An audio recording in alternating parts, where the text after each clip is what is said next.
And hello, everybody, and welcome to episode 3 of Just Talking Sports.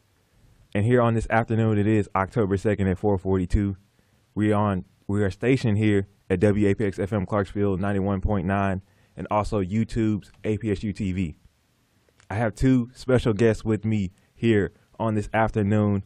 The guy on my right, he is my analyst for WAPX-FM Clarksville's 91.9 sports broadcast for Austin Peay football. He was also for Austin Peay basketball, women's basketball last year. That is Jeff Matthews. How you doing, Jeff? Doing well. How you doing, Marcus? I'm doing good. I'm really excited right here on this episode. And on my left, I have one of these guys I've known quite some time for these past 2 years. And I like to talk hockey with him. And that's really the reason why I wanted to bring him, because he's very exciting and enthusiastic about hockey, and that is Jay Ingersoll. How's it going today? I'm doing good, man. So we're going to get right into it. We're going to talk about baseball first. So we're going to, me and you, Jeff. Alrighty. First off, do you want to go with the predictions first, or do you want to go with the awards? Because either way, I know we're going to talk for a good little minute. We are probably going to talk for a little bit, and I got some stuff I do want to talk about for the National League. So let's do the MVPs first. Okay. So we'll start off with the American League. And for right now, what I'm seeing, I have two possible players, and that's going to be Mike Trout and Alex Bregman. That's the only two, really. That's the only two I can really think of. The only problem is Mike Trout has 45 home runs. He has a .458 on-base percentage, but he's not healthy. He's out right now. He's been out since September 7th with a foot surgery. Yep. It was a neuroma on his foot. And then also the Angels, they're not in postseason play. Didn't make the postseason. So they just was like, we're going to just sit him out for the remainder of the year. But also to point out, Trout played 22 less games than Bregman. That is true. The biggest thing for me, when I see the most valuable player, is not only do I look at the statistics, but to me, staying healthy is part of being or having that value as a player. And so I think if you're not staying healthy, if you're not being able to produce for your team throughout the whole entire season, yes, Mike Trout doesn't really have a whole lot of talent around him on the Angels. However, since he got hurt, I think that puts him out of the contingency for MVP. And so I got to go with Alex Bregman. And also with Trout, one thing that with MVP racing for me also is how well the team does. Because you can't just give out a just pat on the back award with the MVP because one person had a outstanding not career but season, but the team didn't have wins. So it's just like, oh, for basketball instincts, I'm gonna drop 40 points, but we're gonna lose by 20. Right. It kind of goes back to that old saying you had when you're growing up, right? You win and lose as a team. Mm-hmm. And I think, unfortunately, Mike Trout, on a part of the Angels, lost. They're not in the postseason. They didn't have a chance to get up there and go for a World Series run. But with Bregman, he did, out of the 9 categories for the not the National League, but American League, he was top 5. Slugger, batting, on base percentage. That he was. He had 41 home runs on the season as of right now, and then 295 average. Those kind of just, and it's Alex Bregman. Yeah. Alex Bregman, smart ball player. Oh, yes. So, biggest thing, Mike Trout got hurt. The only two players that I see winning it in the American League are Mike Trout and Alex Bregman. And unfortunately, if one of them's put out because of their injury, I have to give it to the other. But Mike Trout was also, he had in those categories that Bregman was top 5 in. Mike Trout was also, he was number 1. He was number 1 in multiple ones. In multiple of those categories, it's just that the Angels was just really bad. That really is. That's what hurt Mike Trout the most, because Mike Trout has been one of the best players in the MLB. This is his 8th season, 7 of those seasons where he's been number 2 at least. Really? How many World Series have they had? That's the thing. That's the thing. That's the thing. You can be one of the best players in the world, but if you're not making the World Series run, why are you there? Why are you there? You're not even getting close to him sometimes. Especially, I'm really surprised that Mike Trout stayed with the Angels. See, that's something we can't really talk about because we don't know what's going on in Mike Trout's head. I guess he wanted that brink truck a little bit because he did get it. But that he did. We got to give it to Bregman because better team, still put up nice numbers, and hey, he was the man. That he was. So now, looking over at the National League, again. This one is a tougher battle between who will win it. I will say on that. It is. And again, another ball player that put up fantastic numbers on the season, unfortunately still didn't stay healthy. But for most people, is still in contention for the MVP award is Christian Yelich. And Christian Yelich, he was my preseason before the season started. It's funny because I chose either Cody Bellinger or Christian Yelich because Yelich was out of this world last year. He was, and he's not healthy this year. But the thing I think what hurt him the most with Yelich was that the Brewers, they got hot late, but that was after he got injured. Yep. Because that's the thing. And I think that deteriorates his MVP status. Yes, if your team is getting hot towards the end of the season and you're not playing, how much valuable are you? But don't get it wrong. Don't get it twisted. Oh no, If I'm the Brewers and Christian Yelich contract is coming up, I'm giving him that 300 like Manny. Like I'm sorry, Manny Machado money. That Manny Machado money, I'm passing it to him with open arms. It's going to be just like this. I wouldn't, but I did not like the Manny Machado or the Bryce Harper deals at all. I don't think any one player is worth that much money. True, but now that those two players have opened that door, yes, if you're Christian Yelich, you're giving him that money. You have to. You have to. He's worth it. He's worth it. 329 average, 44 home runs, a 1.100 ops. I mean, it's ridiculous. It's a no-brainer, especially right. He was last year's MVP award, and now still in contention. Hasn't even played for a while. It's crazy. But my prediction was Cody Bellinger. Cody Bellinger also, like Bregman, on the best team, with the best record, and the best player on the team, arguably, as some people, because the Dodgers are loaded. They are loaded. Sometimes loaded like a baked potato. But Cody Bellinger, he batted .305, .406, .629 with 47 homers. That man he got some dingers. He can put the bat on the ball. Let's just put it that way, right? He's in there. And then I have Anthony Rendon is also in contention with 319 average and then 34 home runs. Just an overall good ball player. And I think he has a chance for it. And then somebody that I brought up was Ketel Marte. Hopefully I'm saying his name right. But he had a breakout year. He batted .392, had 77 extra base hits. But on the Diamondbacks, somebody that, again, didn't make the postseason. And that's hard. It's hard to distinguish, right, between the most valuable player and, the most valuable player in the postseason. And I think it's two different things. You have to, I've said this numerous times on another show that I used to do called The Lineup. The playoffs are a different world. Mm-hmm. It's a different ball game. It's a different feel versus the regular season, right? So you have the most valuable player, in my opinion. There's one for the postseason, and then there's one for the regular season. There's always going to be that one player that's standing out in the postseason. Now that's going to make me ask you: should the MLB do that? Have one award strictly for the regular season, and then go for an award strictly for the postseason? I don't think so, because as of right now, they're looking at it throughout the whole season, and I like that system. Mm-hmm. You have to be able to produce, but for me, it's a lot harder to award someone who's on a team that didn't make the postseason, because that is the overall goal if you're playing in the major leagues. Yeah, that is true. Is getting to the postseason.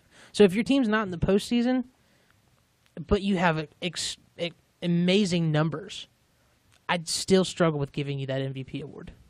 It's just almost like you want to just give them a pat on the back because you had a great year. But if you're not getting the wins, really, what's the point? Because, you want to go to the postseason. You want to get into a World Series because that is the ultimate goal. Don't get it twisted, guys. That is the ultimate goal, to get into the World Series and winning that ring. If you don't want that and you want to just be me, I don't know if I would want to give you an award just focusing on myself when I know that you're just trying to get those brink trucks out, say I'm going to get $250 million, and then I got an MVP. So, hey, my team was trash, but it doesn't really matter. Yeah, I think so. With all of that being said, I'm looking at Cody Bellinger for the National League. Cody Bellinger, watch out for him in the postseason as well, because that man, he can be dangerous. He is really dangerous. All right, so we're going to go to predictions because the postseason did start just yesterday. That it did. And that was the Nationals versus the Brewers. And the Nationals picked up a win. Juan Soto.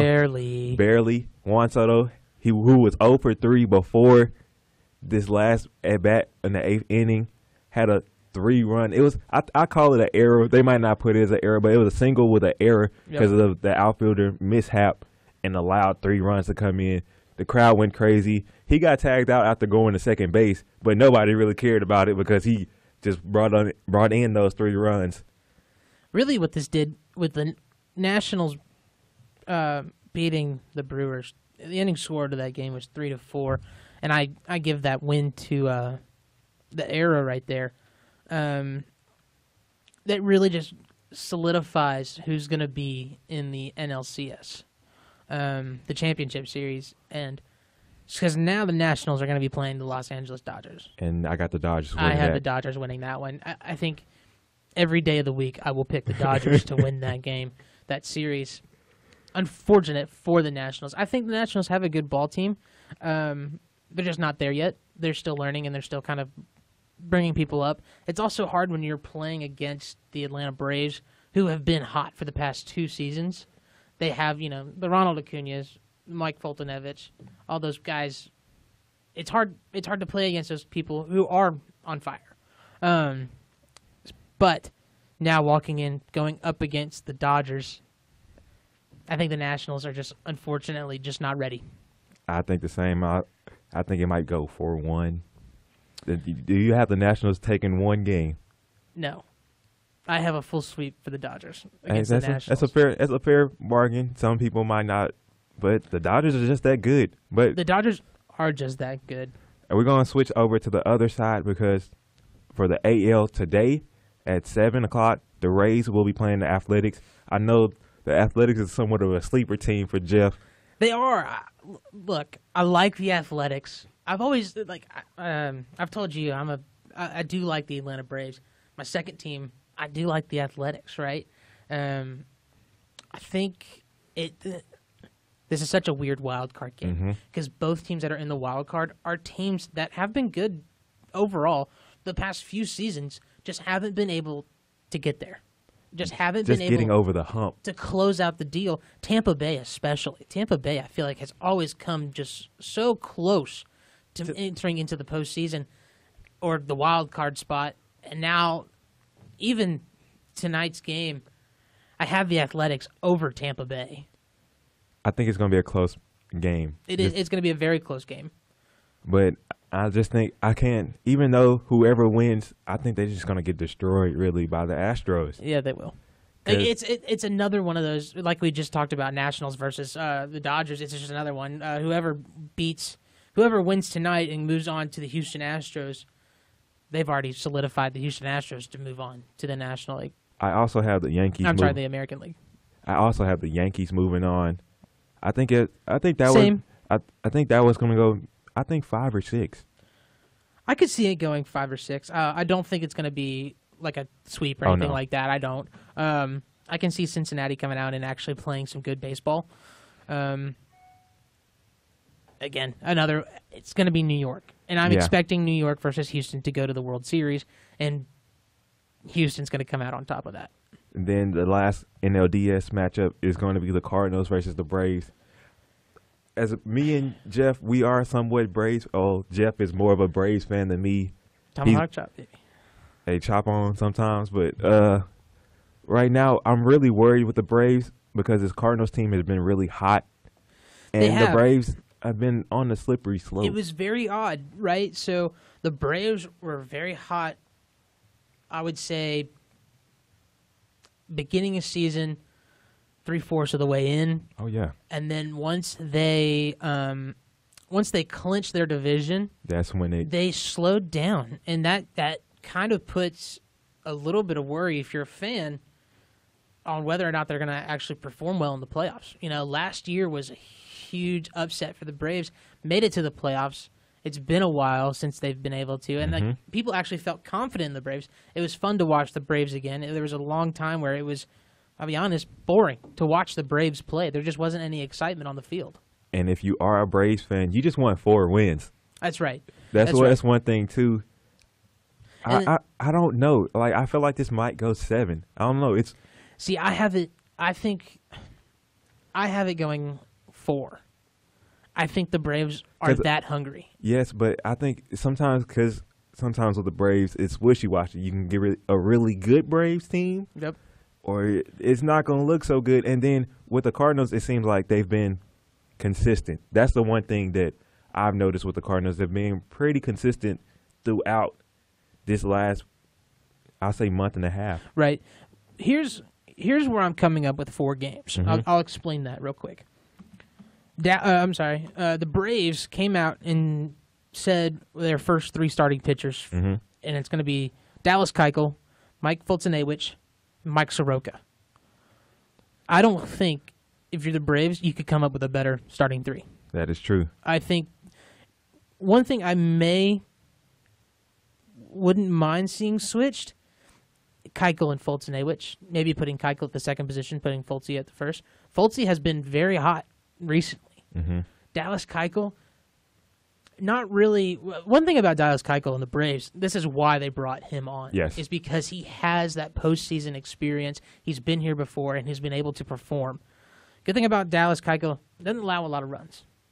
But if you're the Braves, your bullpen, I have them ranked last out of the whole entire postseason. The closures.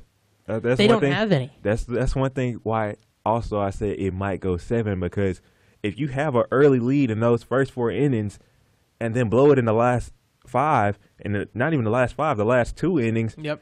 What else can your starter do?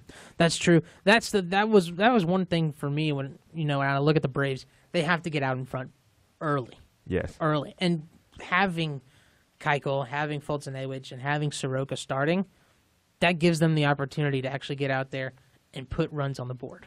Okay, so we're going to have to stop with so much Braves talk. We might bore the listeners or the viewers. You're right. But who do you have coming out on both sides, and who's going to be in that World Series? And who do you have winning?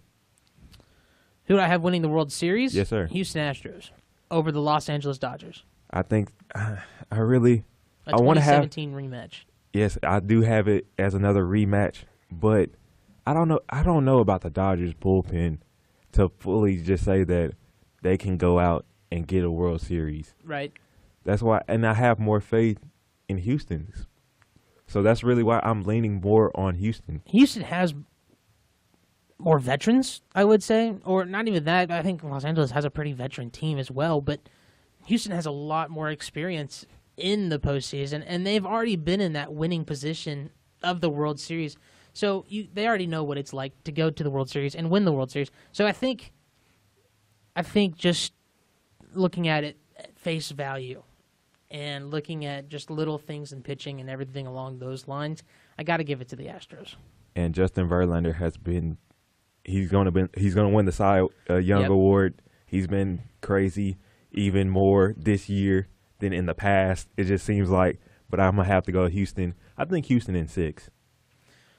I can see it going all the way to 7, but yes. It's 6 or 7. I'll give you that. We're going to end right there with that one. Houston going 6 or 7. I'm going to bring you back later on this World Series talk, but it was good talking to you, man. Now switching over to Jay, we're going to talk about this hockey in NHL because NHL is starting up today. Yep. The Preds are starting up today and tomorrow. I'm sorry. Tomorrow at 7:00. And first thing I think with me doing this preview, I just brought out teams to look out for in each division. I think I'm gonna start off with the Atlantic Division because I know you have stuff about every team and the predictions. My first team, I thought the 2 teams coming in to look out for in the Atlantic Division was the Bruins, the Lightnings. And what did that come out to be? Well, of course, the Lightning's going to be predicted first. Yeah. even after what happened last playoff, getting swept by Columbus, 4 games, not franchise breaking, NHL record breaking team in the regular season. I was confused. I was confused. Everyone was. The regular season they was dominant, and then first round, just smacking them each and every game. And something with the Lightning in that, they didn't really sit that many players during the last quarter of the season because they clinched early. Yeah, everybody knew they were going to be playoff ready team. But coming in second in the Atlantic, Boston, coming back after losing to St. Louis in the Stanley Cup Final in this past season, they're coming to be second with 105 points. I think they're gonna come with vengeance really this year. It's just Charles getting up there though. He is. It's just that they was right there. That's one thing that I think they're gonna come back with vengeance because they was literally inches away in that last game of the season. It was inches. Inches. Something interesting to put about the Bruins. When you say Bruins, everybody thinks Tuukka Rask, crazy goaltender, played out of his mind in the Stanley Cup. Mm-hmm. And then Daniel Chara, tallest defenseman in the league, biggest defenseman, one of the oldest defensemen though. But they've balanced really good with those two old guard, you could say. They've brought in Charlie McAvoy, amazing player, David Pastrnak, even better, and then Jake DeBrusque. Another young, balancing out the old with the young. Boston for a while. That's one thing I noticed that I think that could help them out later on in their postseason. Because getting that veteran experience is going to be a lot. To the Metropolitan Division, I got the Hurricanes. I'm going to ask you this because it seemed like a lot of fans were wishy-washy. Was last season a fluke for the Hurricanes? I don't think so. I think that was still coming out year, you could say. They've got young talent, crazy young talent. Sebastian Aho. Then you bounce it off with just Mr. Game saving himself, Justin Williams. You're going to have a good team. The one thing I want to point out about the Hurricanes, though, goaltending. Yeah. They don't have a superstar goaltender yet, and which that could come back to haunt them. Oh, think about trade deadline in February. They're not liking either of the goaltenders play. Go out, make a blockbuster trade, pull in somebody like a Bobrovsky. Yeah. Somebody that could carry that team into the Stanley Cup. And that's what I thought. It's just one. It seemed like they just need one piece, and that one piece could put them over the top.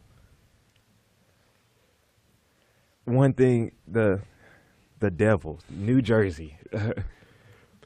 I know Joe back there. He's a New Jersey Devil fan, and that Peay trade was good for him. Yeah, but I don't think it's their year.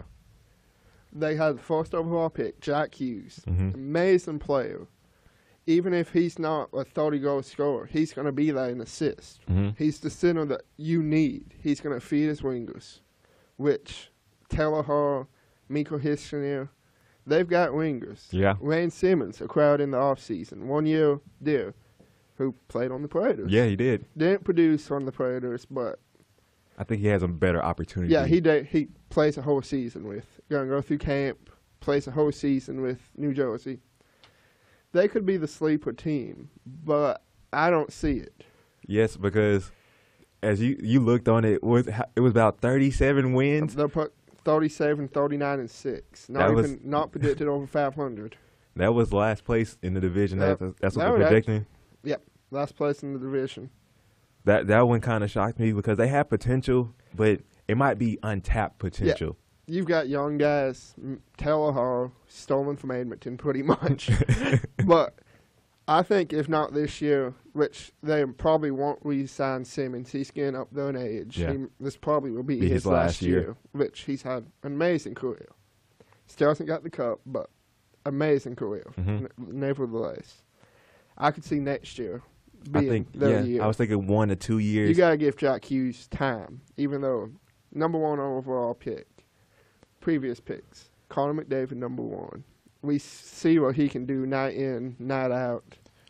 Sometimes you want to give the number one picks a little bit of time, but you're going to want immediate success. Yeah. They could shock everyone. I wouldn't be surprised if they shocked everyone, but I don't see it. I think they would shock more of the writers and reporters than fans. Shocked. So it just depends. The Central Division, I had either the Predators or the Blues coming out, but it seemed like projection-wise, it was a little bit different. Central's going to be a tight race this year. Yes, it will. Every team is going to be within 20 points. Man. Minus the Wild. The Wild, they've picked up some players in the offseason, but they fired the GM. When you bring a new GM in, it's going to take a while. It's going to be hard to get to where you want to be in that first year. Blackhawks, they're going to have a better year than last year, let's say. Kane, Taves, they need DeBrincat, young, talent. I wouldn't be surprised if he 30-goal season this year. I could really see this being his breakout coming year. out. Then the Jets, Bufflin, we don't know when he'll be back, if he'll be back, but they did re-sign Patrick Laine and Kyle Connor in the last week. But skin for their teeth, they brought him back. Barely. That's still like under the lines of where, if you're getting really close, that deadline's really close, we're going to squeeze that one in. Which, Blues, nothing really changed. They traded Justin Falk for Joe Edmonton, which made the Blues better. I'll say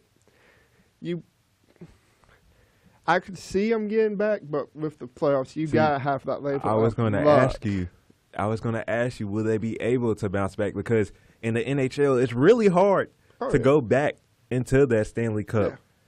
Because 7-game series, you got to have luck on injuries. Yes, Injuries are going to happen. You just got to be prepared and hope you have the depth. You got to hope that the hockey gods are on your side. Sure. Then the Stars, they are going to be some power in the Central. They picked up 2 great players in the offseason. A lot of off-season hype, really. Oh, yeah. And then, interesting, Stars and Parades, Winter Classic, New Year's Day, in the Corn Bowl. Ooh.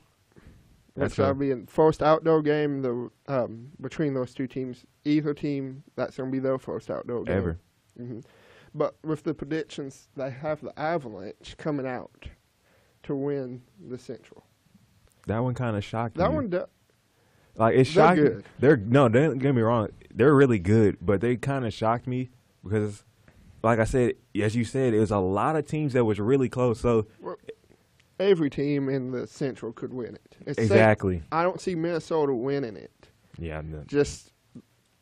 I just don't. But we're gonna go past that. The Predators, they made one move, or 2 moves technically, but one move really in the offseason. Trading Peay Subban away, getting Steven Santee, Jeremy Davies, and 2 picks for him from New Jersey. Which both Santee looked amazing in camp. I'm surprised because I was at camps. I'm surprised he didn't make opening night rosters. Jay got that insight over there. You might want to tune in to Jay Ingersoll because he might have that inside scoop that nobody knows about. I could see if an injury occurs in our deco, in the Predators deco, that he will be one of the first call-ups. But the big part of the Subban trade was trading his $8.5 million away. I kind of wish that Subban and Matt was able to be on the same team at the same time, because that was, don't get me wrong, the Predators would have probably been in the Cup. It just easily. Not easily, but I think they would have had a chance to be in the Cup and having a shot at the title. See, I don't think the trade hurt the Predators at all. If you look at the top 4 decos around the league, Subban was rounded off the deco in Nashville. But when you trade him away, you have Dante Fabro, rookie, still in his rookie season technically by NHL rules. So this will be his rookie season. Yeah. Actually, fun fact about him, his sister played up here on the APSU soccer team. Oh, that's a little Clarksville connection there. But he'll step up and take Subban's spot. He has a big hands. He has a big room there. you have arguably two of the best centers in the game in Ryan Johansen and Matt Duchene now. You want to look at the Pacific? Yeah, let's go ahead and go to it. I had Las Vegas or San Jose Sharks. I thought the Sharks was just one of the best teams really in the Pacific Division. You picked the best rivalry in sports probably right now. Even in the preseason, Evander Kane got suspended 3 games for abuse of an official after a dirty hit by Ryan Reeves. But that's going to be... They already starting fights in the preseason. They play tonight, too, 9:30. But through the predictions, they have the Sharks coming out on top. Then a surprise to me, and I could see it being a surprise to a lot of people, the Calgary Flames coming out in the second place. I haven't noticed about the Flames in quite some time, so that one also shocked me as well. Nothing really changed with the Flames roster from last season to this. The only thing is they traded away James Neal's contract, played on the Parades, for a local connection. They traded him with Edmonton for Milan Lucic, which another horrible contract in my opinion. They're paying that man too much, but sometimes you gotta get rid of those when you desperately need to. But you got Johnny Gaudreau on that team, all-star, arguably top 5-10 player in the league. Like 10 at least. Top 10 at least. 10. At least 10. What do you want to look at next? Predators? You want to do a little season preview? Yeah, we can. It's gonna have to be a quick hitter though. Right. So we talked Subban trade. Duchene signed 7-year, $57 million. AAV $8 million. They re-signed Colin Sissons, which is a depth player, 7-year by $20 million. So about 2.85. A solid, amazing contract to lock him up for that long. Yeah. Marcus Modey, a fan favorite coming out of last season, call up from Milwaukee. He signed a $1 million by 1 year deal after going to arbitration. Good signing. Then they wrapped up the preseason 5-1. So it is the preseason though, Jay. Come on with that. But true. It was a positive. It was a positive note for this preseason. Oh, yeah. I think one thing that still scares me for the Preds is the power play. That was the one weakness last year where it was, oh my goodness, it seemed like every time they had an advantage, they couldn't get the puck in the net. So that's one thing I want to, moving forward, can they just... Something changed with that. They hired a new coach. They brought in a new coach just for the power play. They brought in Dan Lambworth for power play. Paul and Laviolette said he's going to be power play only. And in the preseason, our power play looked good, especially that first unit with Matt Duchene, Ryan Johansen, Victor Arvidsson, Philip Forsberg, and Roman Josi. That was one of the best units, arguably. If you look at statistics, that should be one of the best units. That should be for that team specifically. It just depends. Hopefully, he can work it out, because if he can't work it out, that's going to hurt him a lot. Definitely. Trying to get into the postseason, I think, because with this division getting even tougher, you're going to have to capitalize on the power plays. And another thing I think they're doing to capitalize on the power plays and not to tire that top 3 out, the Arvidsson, Jofa as people called it, Johansson, Arvidsson, Forsberg. And this is pro Brooks Bryan on Trio, their PR guy. For tomorrow night's game, they're going to break up Jofa. From what lines will look like for tomorrow night will be Smith coming up from playing on the second line last year. He was on the second line, wasn't he? He'll come up and play on the top line with Johansson and Arvidsson, which Smith's in a contract year. Last time he was in a contract year, he had a 24-goal season. He played crazy trying to earn that more money, which I hope for this year he can, because Smith's a good player. I don't see him staying on the first line. I see him going back to the second line, yeah. But then that second line would be Forsberg, Duchene, and Gronlund. Mikael Gronlund, a crowd at the trade deadline for Kevin Fiala last season. That's going to be very interesting to see on how that scoring is going to be a little different now. I'm actually going to have to tune in, because I want to see those first and second line that changes. It is. But we're going to send it to a quick break. We'll be right back with part 2 of Just Talking Sports.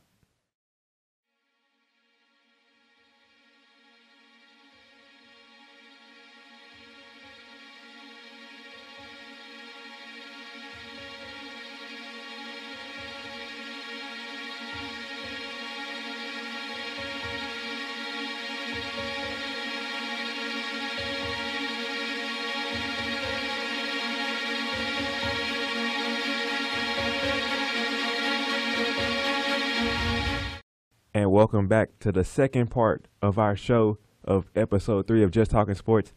I'm here with the original co-host, Gabe Jones, and also Patton Cook. The boys are back. The boys are back. We're back. That was just a special part of our show. But we're going to talk about Austin Peay first, because Austin Peay picked up a huge win last Saturday against the 11th ranked at the time, Jacksonville State. The score was 52 to 33. Austin Peay winning big. Guys, what was one thing that y'all got from that game? Because it was a lopsided affair, really, from the beginning. JSU has been terrorizing their conference, but for Austin Peay to come out and just quickly smack them in the mouth. I think we went in the half, 31-7. Yep. Wasn't close. Yeah, it wasn't close. So good on Austin Peay. Patton. Absolutely. Going into it, I was not too confident for Austin Peay, especially coming off a loss against Mercer the week prior. I just wasn't so confident about it. I was thinking that the quarterback Zarek Cooper for Jacksonville State was going to have a day, although the numbers kind of say he did have a day. If you really watch the game, he was struggling the whole first half, and they ended up yanking him. In fact, he didn't start the second half. Ends back scoring 3 touchdowns, but that's garbage time to me. Those stats mean very little, and I'm sure Zarek Cooper will say the same thing. Those stats mean nothing on my record. Those 3 interceptions came early in that game, and Cordell Jackson had 2 interceptions. The last interception was a deflection by Isaiah Norman to Jonathan Edwards for that interception. One thing that I thought for Austin Peay was that they started the ground game early. Really? Yeah. They set the tone saying that we're going to run the ball no matter what. And that's one thing that I liked out of it. They didn't have Javon throwing the ball a lot. He only had 21 passing attempts. But Kentel had 24 touches on the ground. Prince Mamadou had 13 on the ground. And then Javon also himself had 9. So they ended up with 50 total rushing attempts. 50 compared to 21. If you're Austin Peay, you're really loving that. And really, if you're seeing a team of Jacksonville State, they know Austin Peay wants to run the ball. They know they don't want Javon Craig throwing for more than 20 times a game, and they still can't stop it. That's a sign of a team that's going to beat a whole lot of good teams, and they're going to dominate a lot of good teams. And that's what we saw. I was really impressed with Austin Peay. I know Javon Craig, not a huge stat line number, but he just played a perfect game. He didn't throw any interceptions, didn't turn the ball over, and to me, that's exactly what Austin Peay needs. They don't need him throwing for 4 touchdowns a game. Give us the 2 touchdowns, no interceptions, and we'll go into the locker room pretty happy. Craig played exceptional, 2 touchdowns through the air and 3 on the ground. Right. So he played a great balanced game for being the style of player that he is. One of those touchdowns came off a fumble recovery in the end zone. We'll take it. Prince Mamadou had fumbled it at the 1-yard line, but not like how the Kerryon Johnson and then the Detroit Lions was, where he fumbled and the Chiefs recovered. Which, looking back, that play looks really more and more important. Just Javon Craig diving on a football, it seems so simple and so non-important. But if you were watching the game, you saw Jacksonville State start to build some life. That Craig touchdown really just shut it down. And that's one thing that scared me still right now moving forward, is that the Governors can't play 4 quarters. Right. They hadn't done it all year long. And even Coach Hudspeth, the head coach for the Governors, even said it before in the conference call for the OVC that we've played 3.5. We played 3 3/4. We still haven't played a full 60-minute game, and that's what scares me the most. And I know some people will think, well, Austin Peay was just playing prevent defense. They were giving up those yards, but as we were saying off air, just kind of talking back and forth, this is a repeated occurrence for Austin Peay. They're starting to let up in the fourth quarter, and really in the second half. You've seen in some of those losses, it's been the second half that's been the trouble. Fortunately enough for Austin Peay, they built that lead in the third, second, and first quarter, where it was going to be near impossible to throw that game away, although they tried their very hardest. It seemed like they tried their hardest. Jacksonville State put up 19 points in that fourth quarter alone. And that cushion, it helped them out a lot. Really. And also that the Governors only put up 7 points in the fourth quarter. And that was off of Javon's fumble recovery. So if that didn't happen, it was at one point, it was times in the game where it was just a 2-score game. After that, I believe it was the first 2-point conversion. If they had that, they had the momentum, down only 2 scores, and then a couple 3-and-outs. It's really a different ball game without that big lead. But moving forward, they play SEMO, another OVC champ from last year. They're going to have to come out and get it done once again. For sure. And one good thing right now, they've got a bye week. They don't play this week. They play SEMO next week at home. The 2 biggest home games are the 2 best teams in the OVC. They've got some guys kind of knocked up. I know James Tobin right now is injured, wasn't able to play last game. Get these guys healthy, although I don't think Oatsville will be able to get healthy, as it does look like he's going to be out for the entirety of this season, which is so crushing. But Javon Craig's still there, but just get some of these guys that are holding injuries and really get them healthy again. That offensive line, too, because I know me and Patton, behind the scenes of what we were doing, both for the broadcast for TV and radio, noticed that Blake Mitchell, the center, was out, so they had to do a lot scrambling. of the offensive line was scrambling, and we were scrambling on game day. Because Kyle Anderson had to move from left tackle to center, and that one kind of shocked me, and I was kind of wondering, as I don't know if you peeped it, but it was a lot of times, it was a lot of low snaps. There were some low ones from Kyle, so hopefully they can get that down packed, because I think that front four for SEMO is going to try to attack Javon a lot and keep him contained. Absolutely. And that's one thing that for Javon, if he gets put in those situations where he has to stay in the pocket, he has to deliver. But also the ground game, if they can get another ground game like they did against Jacksonville State against SEMO, they can probably win. There's a good chance they could win out in the OVC. Between our running game and our defense, we definitely could dominate the OVC in football. And with Craig, as long as he can, play a nice conservative game, one thing that I have seen him improve, he gave it to 8 different receivers this game. So as long as, like I said, mainly our ground game, our defense, we can take it. So I'm gonna let Patton take it away here for the NFL segment of our part 2 of our show. Yeah, we're going to kind of look at some of these matchups that we want to focus on. First, it's going to be the Homer and me. We're going to look at the Titans versus the Bills, and this is a game to me that. No, not this upcoming week. We got to talk about last week. That's going to be the later part of our show, Pat. Well, then I'm ready now for sure. We kind of looked at some of these games, kind of predicting them. First, let's go with the Eagles versus the Packers, a thriller to the very end, and something that I got a chuckle out of. This is the main storyline to me. Running the ball 4 times at the 1-yard line. I mean, that's just prime Matt LaFleur to me. I guess that was an Aaron Rodgers audible, it seemed like. Throwing the ball. If you say so. I saw too many of this last year with Matt LaFleur, just kind of over makes things complicated. He had a guy in Derrick Henry that was just begging to get the ball, decides to give it to David Fluellen. I'm a big flu season guy more than the next one, but give me Derrick Henry. Moving on, we got the Titans versus the Falcons. Really brought a smile to my face last week. I was so proud of my main guy, MM8, Marcus Mariota. Terrific game for him.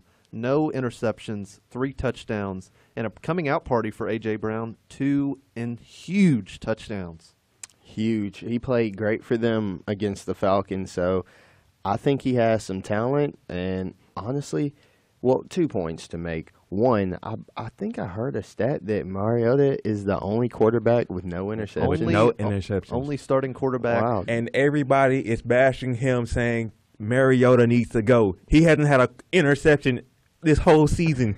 He just needs time. He just needs an offensive line to give him time, and he will deliver the football. And I hate to pat myself on the back, but that's what I was saying 2 weeks ago. At the people at home, just listen to the expert. Listen to the Titans expert, and you'll really do no wrong. Moving forward, Gabe, we had a closer game than what we would have thought. Although for most of the game, it didn't feel like the Bills were going to do anything at all, but Matt Barkley, of all people, comes storming back, and the Patriots win this one 16-10. A really fun game to watch.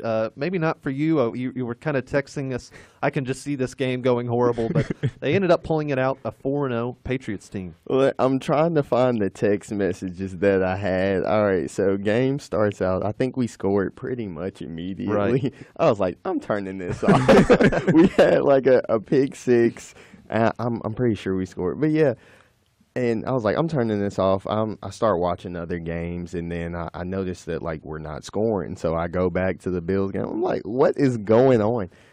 We could not score on our defense. With the loss of Antonio Brown, we don't have a automatic guy anymore. Edelman's hurt. Yeah, we just need some help, and Tony's not doing anything. And I give credit to the Bills' defense. Absolutely. Their defense played amazing. Absolutely. Their defense, I think, this week showed that they're a top 5 defense. And the hype should be there now, because Tom Brady was not Tom Brady at all. Oh, like he did not play an outstanding game like we know he has. To me, it's the Bears first and then the Bills defense. Maybe not in terms of stats-wise, but I don't think there's more two defenses in the league that can just purely dominate an offense. And that's what I saw from the Bills, not only last season, but we're starting to see it again this season. Tre'Davious White, the corner, I think the best young corner in the NFL right now, and he's playing with all the confidence in the world, as he should.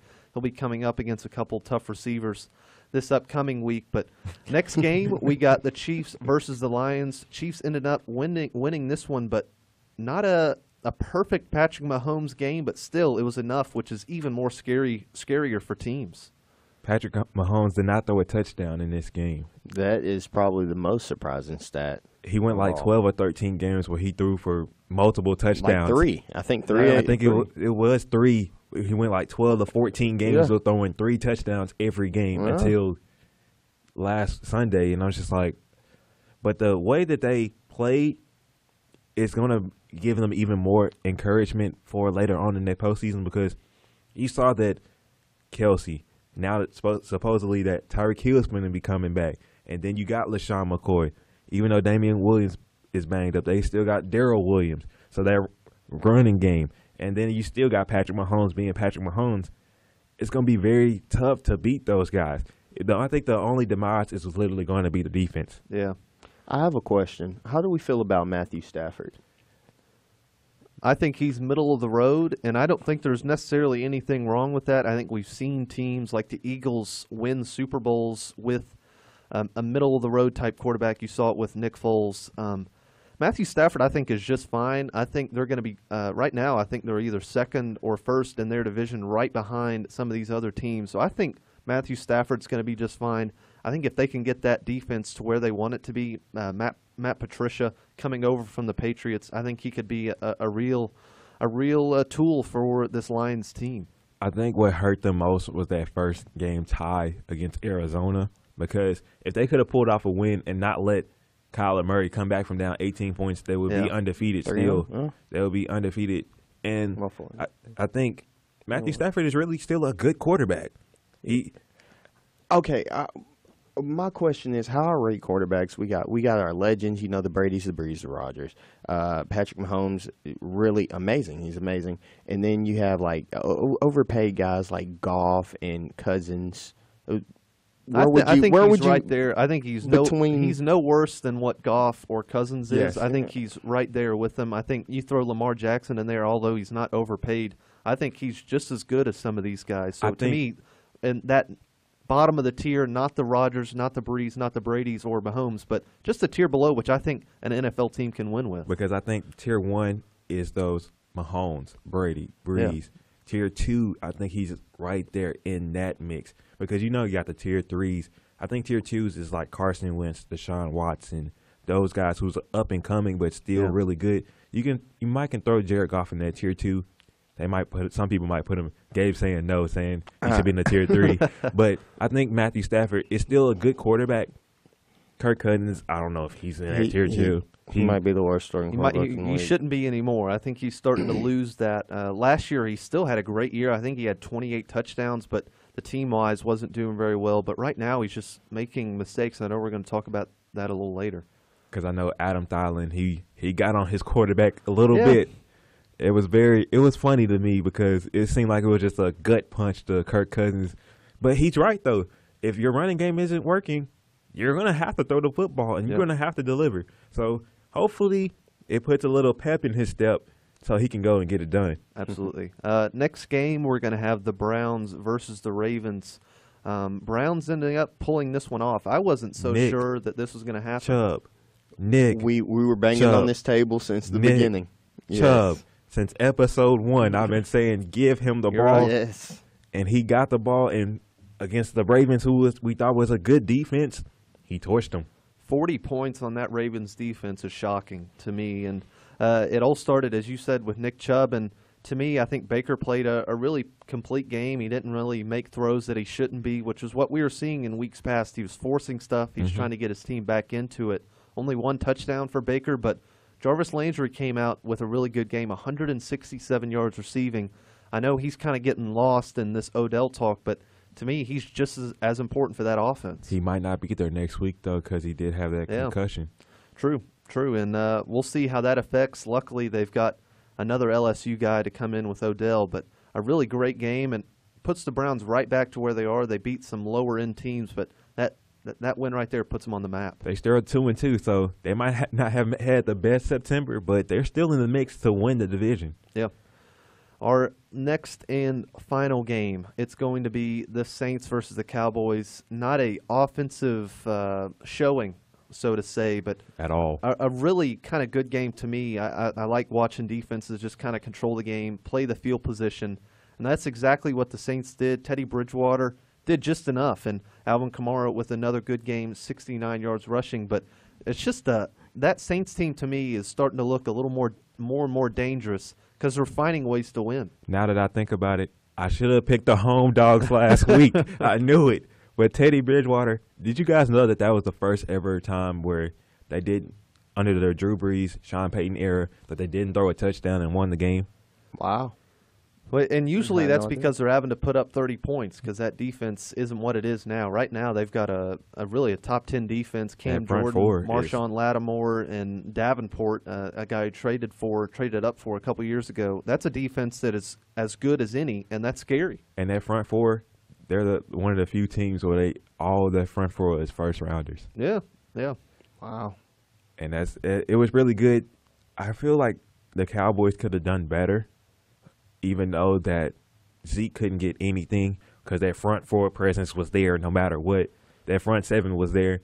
And Dak Prescott, he didn't play his best game. They saying Amari Cooper had an MRI and his ankle, I believe it was his ankle, that wasn't fully healed. Right. So we might give the Cowboys a little slack saying that they wasn't fully there. But the thing is, I don't regret picking the Cowboys little at all. To me, that's a 3-0 team coming in to a Drew Brees less Saints team. That's why. That's a team they should beat. As much as we want to pump up the Saints right now, Cowboys got to be looking at themselves thinking, hey, we've just beaten 3 really bad teams. Are we legit? And that's a question that needs to be asked because Dak Prescott, not some of these games that he was having before where he was going to keep putting on the money on the price tag. That might have dropped a few million. And I love what I'm seeing from the Saints. This is why we picked them as one of our 4 teams to possibly make it out of the NFC. They're doing this without the legend, Right. Breeze. So I can't wait to see them whenever they're a complete team. I just wish that Teddy Bridgewater could just throw a 15-yard plus pass. He loves the underneath routes. And that's one thing I was wondering with the Cowboys. If I know that Teddy Bridgewater is just going to throw all these underneath routes, I'm not going no cover fours or anything deep. I'm just going to make it 12 yards and under, 13 yards and under, because he's not even looking at the deep ball. And make him beat you with your own. And the thing is, they play the Bears and the Jags in the next 2 weeks, and especially the Jags. Those corners are going to sit on routes, and if they keep doing these short routes, they're just going to bite on it, and they're going to take it to the house. So I'm sure they're going to work on that. Sean Payton's one of the best offensive minds in the game, but that's kind of the main storyline from last week. And from last week, Patton, you are in the lead. Yes, with I our am. little, Yes, I am. he is 3-2 right now. Me and Gabe are 2-3. I knew I should have picked the home dogs. I'm going to do better this week, but I'm going to let Gabe take it away on our little part of the guess the lines. All right, here we go. Guess the lines. All right, so our first game, we got Green Bay versus Dallas. Who you taking, Patton? I'm going to go Green Bay. Dallas, what they did last week scared me a little, although I'm not the biggest Matt LaFleur fan. I think Aaron Rodgers is going to be pissed off for greatness, as who is at Ricky home? Bobby says. The home team is, I believe, the Cowboys. Ooh. Jerry Will. Yep, Aaron Anderson, Rodgers Jerry have Will. been great, but last week against the Eagles, the Packers defense scared me. So I'm gonna go Dallas by 2.5. Dallas. The line is Dallas minus 3.5. Yeah. I'm going to go Packers +3. Packers +3. Yep. All right. Packers +3. I'll go Dallas +5. Oh, he's putting it up there, guys. Gabe Jones with a Dallas +5. Yeah. That's a bold one right there. Yes. Get the sirens. A little hot take early on in the predictions. Our next game, we got the Bills at Titans. Titans are minus 3.5. This Yep. game scares me. Anytime the Titans are favored, coming off a great win, which I think last week was, it seems they just come out slow. And I will be in the house. I will be in the ever so coveted Nissan Stadium. We'll see. I'm gonna stick with the Titans -3. My initial thought, because Matt Barkley will be under center, so I had the Titans at 3.5. I was right on the money. Nice. I'll take the Titans 3.5. Good. That scares me a little. All of us in harmony, But it's the Bills, though. But like the Bills, I think the Bills has one of the best defenses. So I think Marcus Mariota and Derrick Henry are going to struggle. That's true. It's just that Our Matt defense Barkley, isn't too bad either. Matt Barkley, I'm just not sold on it. All right. Our next game, we have the Colts at Kansas City. Kansas City. Wait. I'm going to say Kansas City What do you against the think? Colts. If T.Y. is not playing, it's going to be at least 6. We got it is KC minus 11. Minus 11? Did I say Colts at KC? Yes. I said okay. I said it correctly. All right. Yep. And I think, to me, that's a 11? little fair. minus 11. At Arrowhead, that's Oh. one of the loudest stadiums in the NFL is Arrowhead Stadium. I've got family down in Kansas City, and to me, let's go KC minus 11. I'm gonna put it out there. I know the Colts have I forgot. kind of struggled. I forgot that Marlon Mack, he's in question right now, so that might be a reason why that the Colts are not favored, though Kansas City is favored that much. And then T.Y. is still banged up. So I understand why, but I think it would be closer than that if Marlon Mack plays. I agree. If Mac plays and T.Y. plays, I think it will be closer. But if that is not the case, I also have KC. I'll go 11. Next game, Rams at Seattle. Seattle minus 1.5. See, I thought it was close as well. I thought it was going to be 1.